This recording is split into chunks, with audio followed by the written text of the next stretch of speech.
तो एक बार आप तहरीके इंसाफ को आजमा कर देख लेते हैं गवर्नर साहब, एक बार तहरीके इंसाफ को आजमा कर देख लेते हैं। देखिए, तहरीके इंसाफ को तो इलेक्शन के फौरन बाद आजमाने की कोशिश की गई प्रेसिडेंट साहब के हवाले से, लेकिन तहरीके इंसाफ तो किसी के साथ बात करने के लिए तैयार ही नहीं थी और ना वो बैठने के लिए तैयार थे।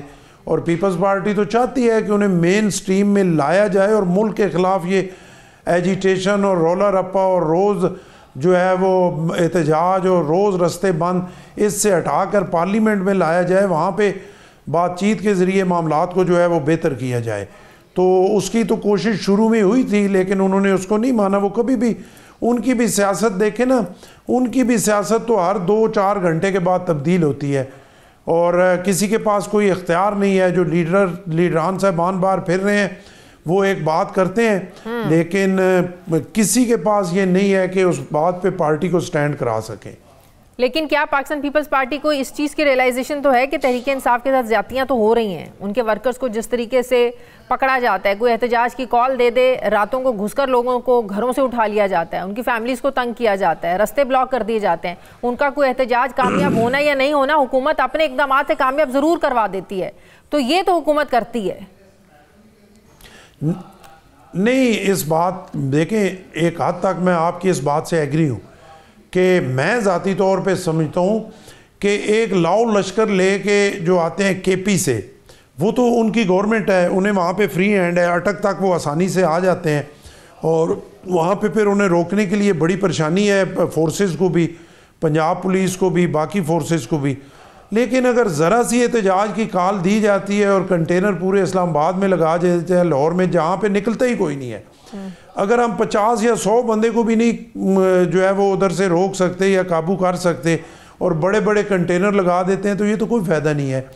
मैं गारंटी से कहता हूँ कि केपी के अलावा पंजाब से कोई ऐसा एहतजाज नहीं है, ना लोग निकलने के लिए तैयार है, ना कोई एहतजाज है। लेकिन हम जो कंटेनर लगा देते हैं, हाइप क्रिएट कर देते हैं, लोगों में एक खौफ राज फैला देते हैं, तो आपकी बात से इस हद तक मैं एग्री हूँ कि हम खुद ऐसा माहौल बना देते हैं कि जैसे कोई बहुत बड़ा तूफान जो है वो लाहौर से निकल रहा है या पिंडी इस्लामाबाद से कोई बहुत बड़ा सुनामी आ रहा है जो सबको बहा ले जाएगा। हालांकि यहाँ पे देखें तो गली मोहल्लों से 10-50 लोग भी नहीं निकलते और इनकी जो लीडरशिप है पंजाब में, वो नारे लगाते हैं, वहाँ पे जाके कहते हैं एहतजाज करें, आज तक कोई निकला है? केपी को माइनस कर दें, कुछ है ही नहीं यहाँ पे। तो उन चीज़ों को प्रोफेशनल तरीके से हैंडल करना चाहिए ताकि लोगों को ये मैसेज इस तरह ना जाए कि जैसे कोई बहुत बड़ी क़यामत आने वाली है। तो हुकूमत बौखला क्यों जाती है? मैं आपसे बिल्कुल एग्री करता हूँ, ये बात आपकी ठीक है। क्यों बौखला क्यों जाती है हुकूमत? जी, आपने क्या कहा? बौखलाती क्यों है हुकूमत? अब पता नहीं, मुझे नहीं पता। मैं तो कहता हूँ एक एहतजाज के लिए मुझे अख्तियार दे दें, मैं कोई कंटेनर नहीं लगाऊंगा और कोई एहतजाज भी नहीं होगा।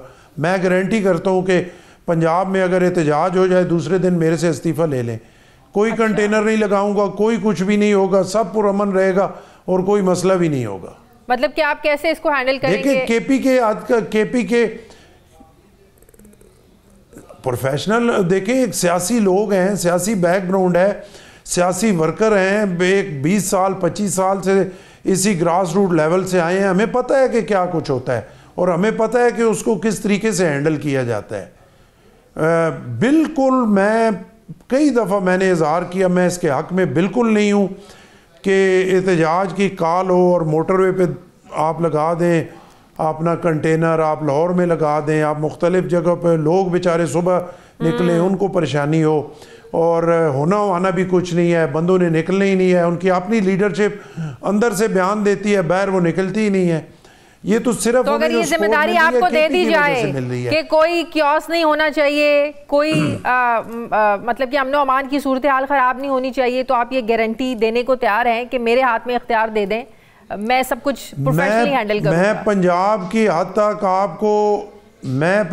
हद तक आपको गारंटी देता हूँ, मैं कोई कंटेनर नहीं लगाऊंगा, किसी जगह जो है लोगों को परेशानी नहीं होगी और एहतजाज भी हैंडल होगा और कुछ होगा भी नहीं। मतलब कि एहतजाज करने देंगे आप लोगों को? देखें, एहतजाज एक हद तक पुरअमन एहतजाज करना हर पॉलिटिकल पार्टी का हक है। हाँ। लेकिन ये भी तो हकीकत है ना कि पीटीआई जब भी एहतजाज के उस अपना लबादे में आई, उन्होंने हमेशा मुल्क का नुकसान किया, ये तो एक हकीकत है। और हमेशा उन्होंने एहतजाज की कॉल उसी वक्त दी कि जब कोई ना कोई मेन इवेंट होने वाला होता था। जैसे आप देखें कि पहले अपना आना था, मोहम्मद बिन सलमान ने इन्होंने एहतजाज की कॉल दी, वो कैंसिल हो गया। चाइना के प्रेसिडेंट ने आना था, इन्होंने पार्लियामेंट के सामने धरना दे दिया, वो कैंसिल हो गया। अभी मलेशिया के प्राइम मिनिस्टर आए, इन्होंने उसी दिन एहतजाज की कॉल दी और रुके हुए वो वहाँ पे थे बुरहान में, हमने इधर सारे कंटेनर इस्लामाबाद में लगा दिए और चले वो इज़्ज़त पर्दे से वो वापस चले गए। फिर शंघाई कॉन्फ्रेंस में इन्होंने फिर एहतजाज की कॉल दे दी। तो इस पे इनकी बदनीति तो शामिल है ना। ये किसी तरह ये चाहते तो नहीं है कि अपना चीज़ें बेहतर हों। अगर मुल्क को इस पे अगर कोई इंटरनेशनल लेवल के इवेंट्स होते हैं, उसमें पीपल्स पार्टी, नून लीग, PTI सब इस मुल्क के हैं, तो मुल्क का ख्याल करना चाहिए। 2 दिन बाद एहतजाज हो सकता है, तो इसमें जिम्मेदारी पाकिस्तान पीपल्स पार्टी को उठानी चाहिए। पाकिस्तान पीपल्स पार्टी क्यों आगे नहीं बढ़ती है तहरीक इंसाफ को ऑन बोर्ड लेने में, बातचीत में? क्यों पीपल्स पार्टी 26वीं आईनी तरमीम का तो बेड़ा बड़ा उठाया उन्होंने, मुल्क के लिए उठाया। देखिए, आपने जब प्रोग्राम शुरू किया, आपने जब प्रोग्राम स्टार्ट किया, आपने उस पर जो बातचीत की, पीपल्स पार्टी जो है वो तो जिम्मेदार पार्टी है, वो इसको उठाना चाहती है, उठा सकती है। अभी 26वीं आईनी तरमीम में जब सारे फेल हो गए तो बिलावल भुट्टो साहब ने वो जिम्मेदारी उठाई और अल्लाह ने बड़े इज़्ज़त और पर्दे के साथ सारी चीज़ें जो है वो बेहतरीन तरीके से जो है वो कामयाबी के साथ हुई। सब लोगों ने देखा, वरना आपने देखा हुकूमत तो उसमें फेल हो चुकी थी। हुकूमत के तो हाथ खड़े थे, वो पीपल्स पार्टी ने उसकी ओनरशिप ली तो हो गया।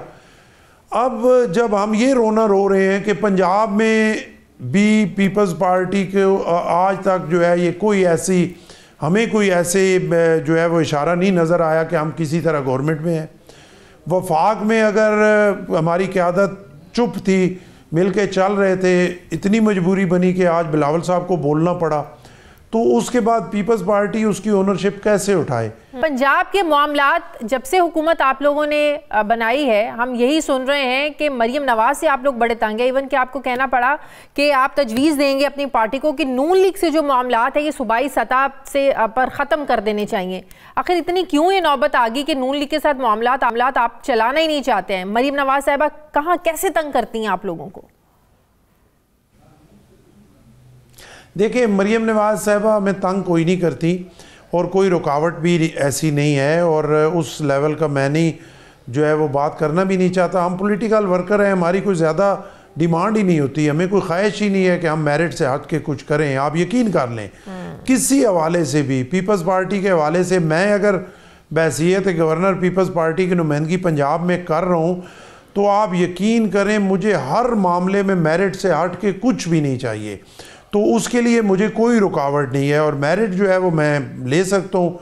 मैं पॉलिटिकल वर्कर हूँ। लेकिन वाइस चांसलर लगाने के मामले पर तो आपकी चली नहीं, मेरिट पे उस पे तो आप अपनी मनवा ही नहीं सके। नहीं, मैं उससे आगे देखे मैं उस पर बात जो है वो आगे लेके जाना चाह रहा हूँ। जो गिला है हमारा, वो उनसे गिला हमारा ये है कि जो रिटर्न एग्रीमेंट हैं वो इम्प्लीमेंट नहीं हो रहे। जो चीज़ें उनके पास हैं, जो उन्होंने शेयर करनी थी, वो चीज़ें नहीं चल रही। अपना वाइस चांसलर्स के हवाले से अगर आपने कहा मेरी नहीं चली, तो आप ये भी तो देखें ना कि मैंने एक प्रिंसिपल स्टैंड लिया कि मैं ये कहता हूँ कि वो जो सारा अमल किया गया वो ट्रांसपेरेंट नहीं था। उसमें जो बड़े तकड़े, अच्छे, पढ़े लिखे, समझदार और ब्रिलियंट लोग थे वो 3 नामों में भी नहीं आए और मुझे उस पर गिला है। तो मेरे कलम से आप देख लें उनमें से कोई भी नहीं हुआ।